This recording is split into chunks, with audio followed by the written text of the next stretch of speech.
Hey, Mom, are you ready? I sure am. I've heard that Kennerfield of Ocala is fabulous. It's brand new and offers different wings for various levels of care. Well, you really don't need a lot of care. That's true. I'm a modern senior with active lifestyle, but if I lived at Kennerfield, I could stay as my needs increase. Sounds like you've given this a lot of thought. How did you hear about Kennerfield? On the radio. Then I just called 352-877-7100 and set up a tour. Hurry, I don't want to be late. Ocala's information station, 1370 WOCA. Ocala.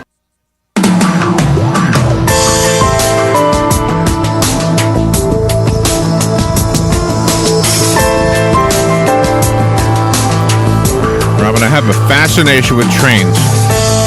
You do. I have a fascination with trains. I'm not really like the model train guy, even though whenever I see one of those, I like to go see them. But I just want to do the train thing. I want to do a train ride. When I grew up in New York, I took the Long Island Railroad. That's not what I'm talking about. I'm talking about one of those cross-country train rides, like Amtrak or something. So, what fun. So my fascination with that led me to this railroad over in Tavares. Is that where it is? Yes. And they have a steam locomotive. I think it's called the Orange Blossom something. Yep. The Cannonball Express. Cannonball, yeah.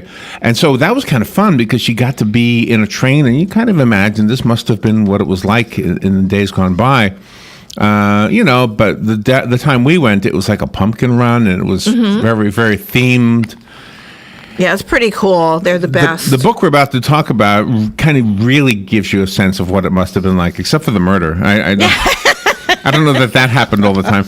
Gwen Mayo, my gosh, she's got a lot of credentials to talk about the train. She was one of the last railroad engineers to be certified on steam locomotives. She's probably familiar with that train over there. I bet she is. The story, by the way, that she wrote with Sarah Glenn, who's also on the phone, by the way, is takes place in Homosassa, not too far from here. Mm-hmm. Another one of my favorite places. So it's Murder on the Mullet Express. Is the subtitle a Three Snowbirds mystery novel? Yes. So who's the third snowbird? Gwen? Let's find out from Gwen and Sarah. Gwen Mayo and Sarah Glenn. Good morning, ladies. Thank you for being on the air. What a fun book you've written. Well, it's fun. I don't know if that's the right word, but it's a great book. Great book. Turner. Gwen and Sarah, good morning, ladies. Good morning. Good morning. Can you hear each other, by the way? Yes, we can. Okay. Yes. If there's an echo on either one, let me know, and I'll have to ride the switches here because sometimes I think that happens. But anyway, good morning, ladies. Are you in Florida? Yes, we are. Yes, we're. Are you in the same place? Where are you? We're in Safety Harbor. Oh, Safety Harbor.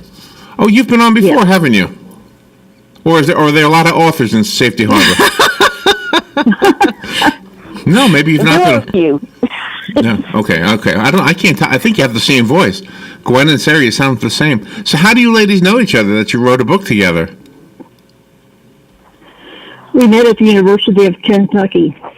In Kentucky. Okay. And have you written books? I'm guessing you've written books alone, right? Yes. Okay, gosh, it feels like yes, whose line is it? Okay, Gwen, let me ask you a question. Are you familiar with that? Which line is Gwen on? This one? Gwen, are you familiar with the train called the Cannonball, whatever it's called, the Orange Blossom Cannonball? No, I've not had the chance to do that. Oh, you haven't? Okay, it's a steam locomotive, and I think they use it in movies. Yeah, in different movies over the past few decades. Yeah. So this go takes place not in modern day, obviously, right? No, it's set in early 1926. So was that fun to go back in time? And how did I'm just so curious how two people write one book? Did you sit together and exchange emails and exchange ideas? We worked together back and forth. Okay, back and forth. Wait, and that was Sarah? I don't know. I can't tell. Okay. Well, and Sarah, for your history, because you worked the reports desk for the police department in Lexington, Kentucky, you really have an insight as to how the workings of the law enforcement work. So this book is very believable. Well, that's good to hear. I worked at reports desk in Lexington, Kentucky, while it was going from a sort of smaller town, good old boy type of setting to a more urban setting with the larger city it had become. Oh, okay. Was there? That was some years back. So, Gwen, was there an actual Mullet Express, or is that something you made up? No, there was an actual train that ran between Ocala and Homosassa. Oh, really? And was it made a daily trip, 6 days a week. Oh my gosh! So it would have left from what we know as the Ocala train station, because that's got a historic look to it. I'm guessing that was around back then. Yes, it was. So tell me about the storyline, the murder part of this, without giving too much away. They're on the train, and one of the passengers appears to be ill. Because they're retired Army nurses, they're kind of watching him because he seems to be getting sicker as the trip goes on. Once they get to the hotel, he gets worse. The doctor's out of town, so one of the guests at the hotel ends up helping him out. But the nurses are there, and they actually have to do surgery at the hotel. And it turns out that the man doesn't survive, of course, because it's a murder mystery. I really love the description of Teddy Lawless, a 20-year-old flapper in a 60-year-old body. I just think, these characters are such fun. They are roughly, my great-great-aunt was a World War I nurse. And she was more like Cornelia in terms of personality.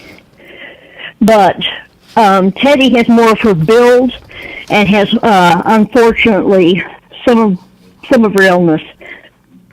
I have a really bad echo. Oh, you do? Okay, I'm trying so hard to make sure that doesn't happen. And this is Sarah speaking. That was her great-great-aunt. Yes. Okay. I apologize for the echo. I don't know why that happens when I think it's the two lines together causes that, and I apologize for it. I closed the door between her and I. Oh, you closed the door. Oh, okay. That should work. Oh, you're in the same place. Yes, we are. Okay. Did that help when you closed the door? It helps some. Okay. It doesn't help with me hearing myself. Okay. Well, you sound pretty good on the air, so I guess that's what's important. If you can just put up with That's the problem. Most important thing. So how long ago did this book come out? Is it brand new? It is brand new. It launched today. Oh, okay. Well, good luck with it. I love books that are based on truth. Even if the storyline is fictional, I like like Robin likes to say, like Homosassa is a character in the book, or the train is a character in the book. Yeah. I like that part. Well, we visited Homosassa a lot. We were members of the Historical Novel Society, and there was a chapter that met there. Oh, okay. Up in that area. And we visited the park, and we visited the Monkey Island restaurant. Oh, yeah. I know what you mean. The Monkey Island restaurant. Yeah, we've been there, too. Oh, it's a great view. That is a great view. I like the character of Uncle Percival. Oh, yeah. Who inspired that? Actually, it was my character. He appears in the second of my Nessa Donnelly books as a young man. And Sarah kind of fell in love with the character in one of the hijackets. Oh, okay. And it's pretty cool to intertwine a couple characters from different series. I thought it worked out. It gave us continuity. Did you? Do you think you'd like to? Will there be more books written by the two of you? Or is this going to be an ongoing thing?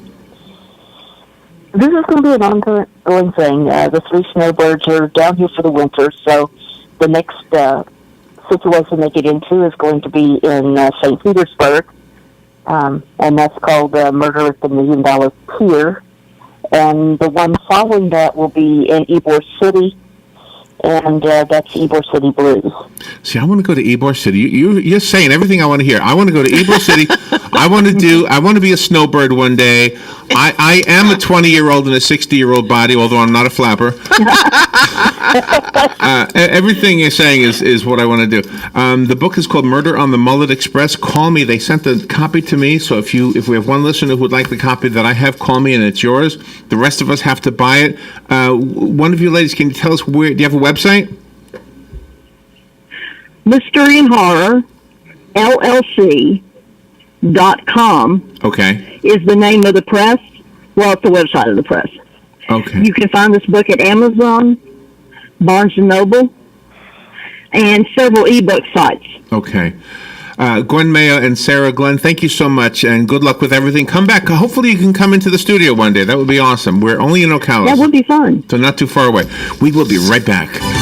Fox News Radio, I'm Pat O'Neill. With his days in the White House dwindling down, President Obama reflecting on his 2 terms in office on CBS's 60 Minutes and passing on some words of advice to President-elect Trump and Congress. Just make sure that as we go forward, certain norms, certain institutional traditions don't get eroded, because there's a reason they're in place. A dress rehearsal held yesterday for Friday's inauguration, with service members standing in for Mr. Trump and others. Secret Service also prepping for the event, doing mock drills to handle emergencies.